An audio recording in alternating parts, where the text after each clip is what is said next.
I was bought some of these outline pens and some of these metallic colour pens for Christmas, and I haven't used them yet, so I thought I'd give them a go.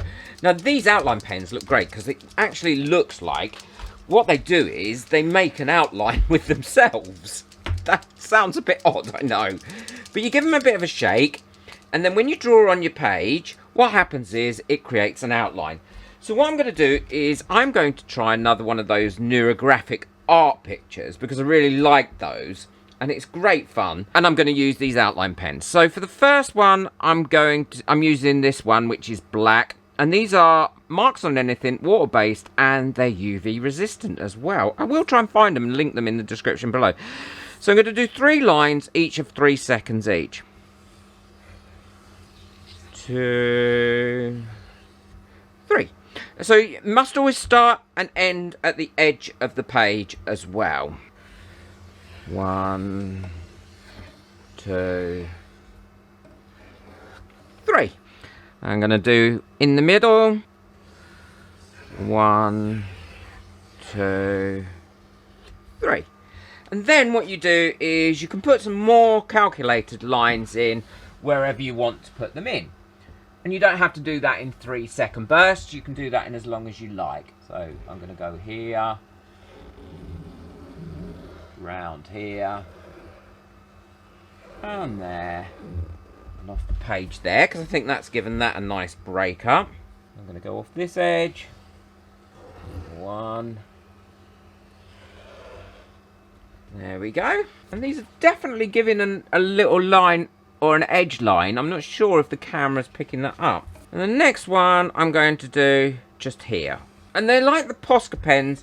You just load them up by pushing the nib down and then more ink will come into them.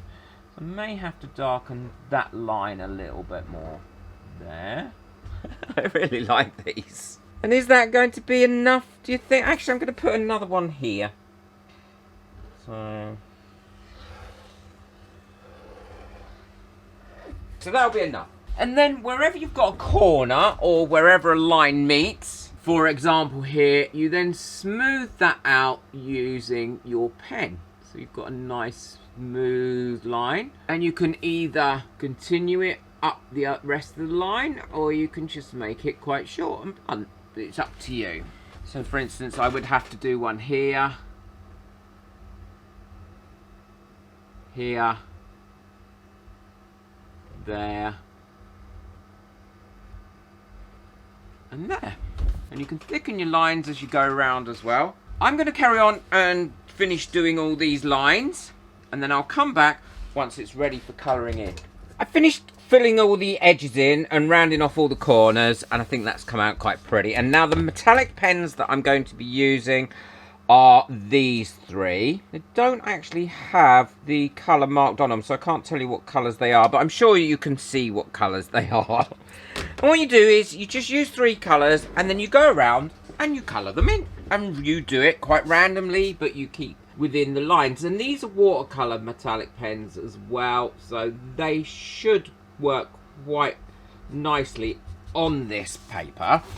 And if you want to get a darker edge to it, you can go over it a couple of times and it will give you a darker piece to it. So for instance, if I wanted that to be darker there, I just go over it 2 or 3 times and then it will become darker. I've used these pens in resin before and they work really nicely. So it's nice to be able to use them on something else.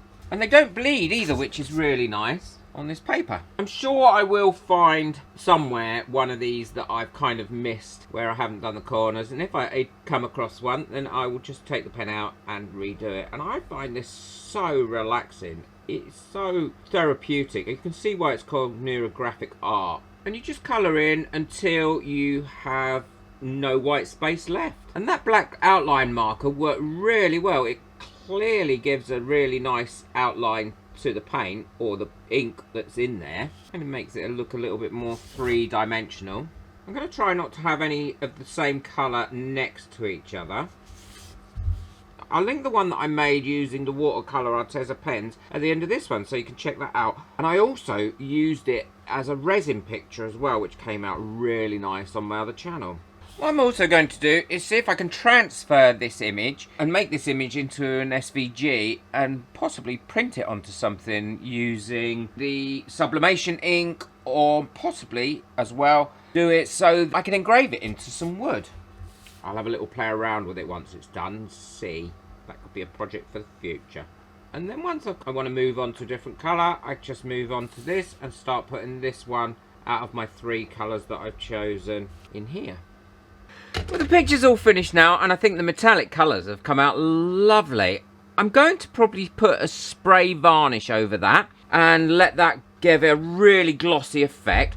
So once I've done that and it's all dry, I'll then show you what it looks like finished. I will be using a Yacht Varnish for this because it's a nice hard wearing varnish. Well, that's all finished now and it's all gloss varnished. I think it looks really nice in the metallics and the gloss varnish. What do you think? Let me know in the comments below. I'd really like to know what your thoughts are on that. I do love this technique. It's so relaxing and so easy to do. I will link everything that I've used in the description below. So if you want it, you can just click on it and that'll take you straight to it. Please boot the like button. It really does help my videos to get out there and I can't tell you how much I appreciate it. And if you're a first time viewer, then hit that subscribe button. And if you'd like to buy me a coffee, the link for that is in the description below. Take care. Enjoy your crafting. Bye.